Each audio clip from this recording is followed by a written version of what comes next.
Ko tīmata te hunga mautohe e noho ana ki te papa o Aotea i Tāmaki Makaurau ki te pōkai i wā rātou tueke.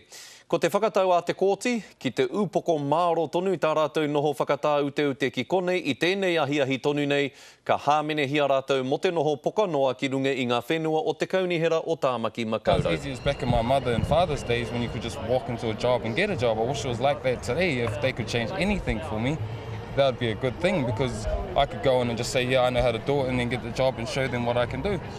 Ko tata ki te toru marama te hunga nei e noho ana ki konei, ko te whakatau a te kaunihera kia mutu tā rātou noho i tēnei ahi ki te kore, ka kawea anō te take nei ki mua i te aroaro o te kōti hei te 21 o tēnei marama.